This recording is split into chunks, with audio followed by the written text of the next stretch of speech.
Tonight is May the 6th, 2016, and I just got in a nice new little toy that I think you guys are going to like, especially for audio and for RF. It's a little Tektronix TDS 1002. I think this is about vintage 1997 or so. Got it off of eBay. Very nice price. I won't say who and where and how, but there you go. I'm really pleased with it. It's an oscilloscope and has an FFT function too, and I think that it's going to satisfy my need to someday possibly have to replace this jewel right here. I don't know what condition I've got this one left in right now, so this one is meaningless at the moment, but let me show you what this thing does. Well, it's an oscilloscope, and I don't think I need to demonstrate an oscilloscope very much. When you power it up, it comes up and you see whatever you want it to see. I mean, I can display a signal here just for the fun of it.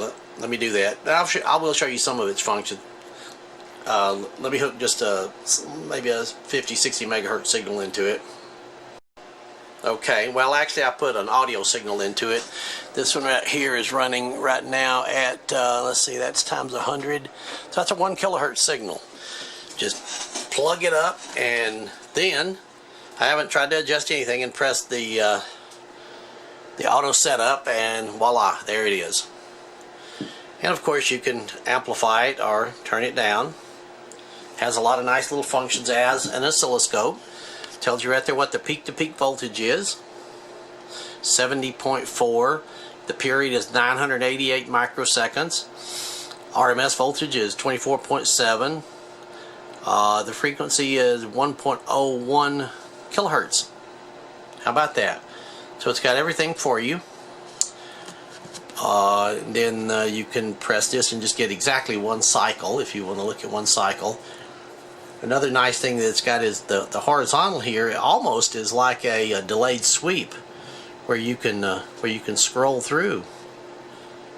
Isn't that kind of nice?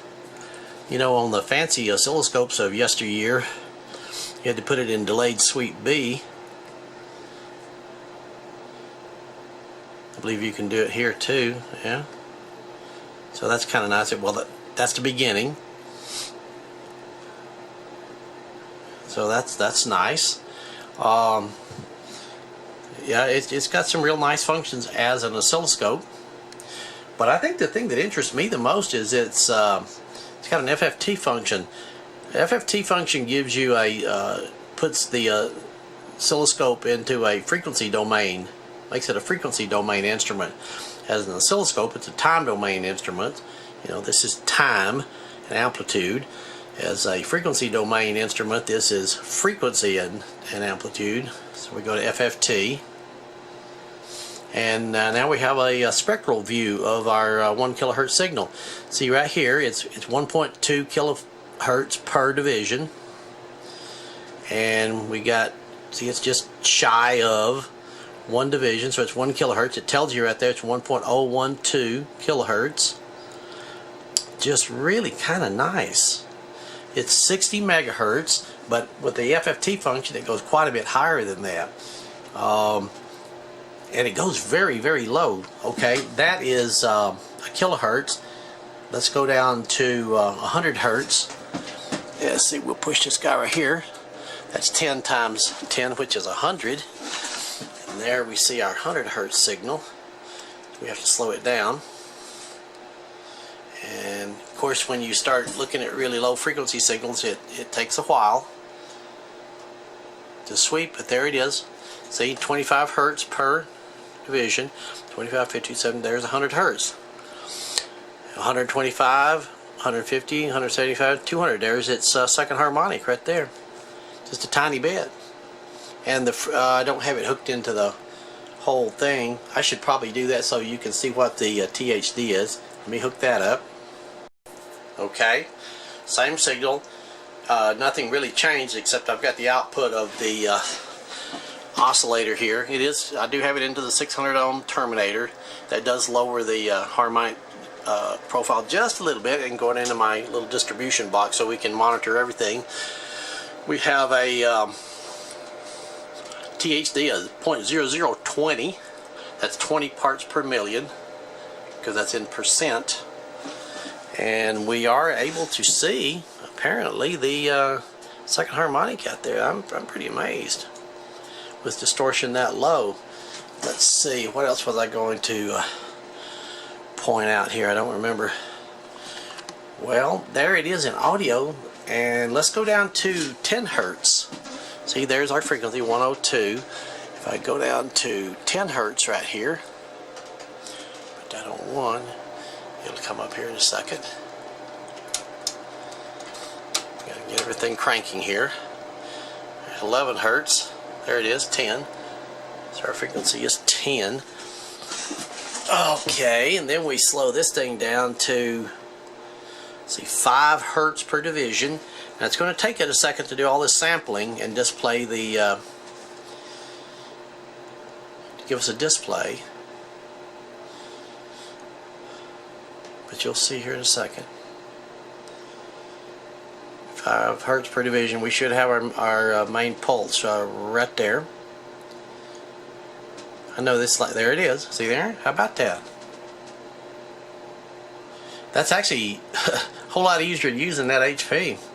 So there's 5, 10, 15, 20, 25, 30. So there's its third harmonic out there. How about that? Pretty amazing. Okay, I think I'm going to be satisfied with this to replace, like I say, my aging old HP 3580A. This is a magnificent instrument, but it's 30-something years old, and it's going to go away on me someday. Now, let's look at some RF with this thing. Let's see if I can do this real time without getting too complicated. This is an outside FM antenna. It's a little 3-element Yagi I built some time ago. And let's look at the FM band. Okay. That's 1.2, let's see, 5, 20, 25, okay, there it is, right there. See, 25 megahertz per division, so it's 25, 50, 75, 100. The FM band is between 88 and 108, so there's the whole FM band right there. But once we have it, then we can start, let's see, I hope I can do this.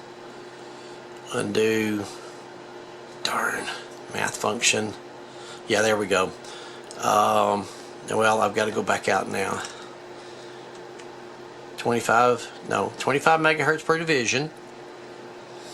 There's our FM band. And then I can start zooming times, that's times 1.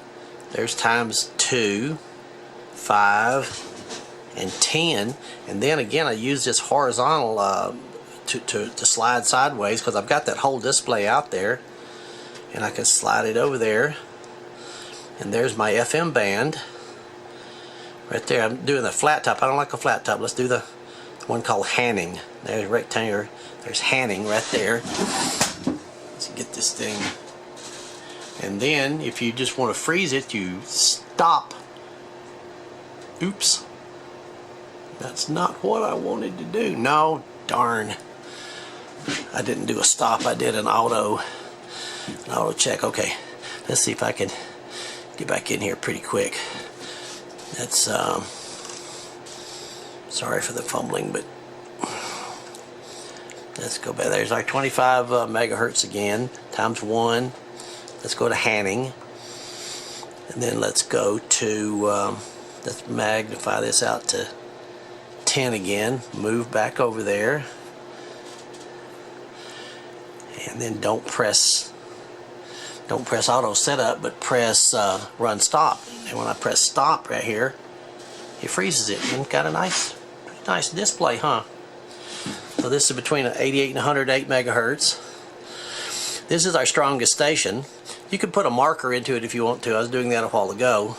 But if we take it off of here, I'm going to take it off of here and put it on a real spectrum analyzer, an expensive one. And there's there's the FM band, what it really looks like on a high dollar one. See, and I can see, you know, I've got fine controls on this, and I can look at whatever I want and drill down into it. I can't do all this with one hand, but this is an expensive spectrum analyzer, an HP 8596E, goes up to 12 gigahertz, and this is my little inexpensive one. Let's see, I just got to push run stop again. Go back to real time. Not bad, huh? It does audio. I can measure 10 hertz with it and see a harmonic. I'm up here measuring it at the 88 to 108 megahertz. This is the FM band.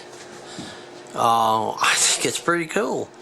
If I start making it smaller, I can compress it a little bit. Where did it go? Oh, that's 1.2 megahertz. Oh yeah, I got this on 10. Let's go back to 1. 25 megahertz. There it is again. So how about that? There's a lot of other functions on it to play with. 2-channel, division, math function. The math function is the FFT. It's not hard to figure out. Little bitty thing. Let me turn the lights on now so you can actually see this thing. Disconnect it. This is how big it is. Just a little thing. And there it is. Like I say, I know there's some videos out there that show this thing, but the ones I've seen is they use it in as an oscilloscope, and they don't show its FFT function. So it's a inexpensive little spectrum analyzer and an oscilloscope together. Not what you would call you know, a high performing MDO, mixed domain oscilloscope of today. It is called a digital storage oscilloscope, a DSO. So there you go.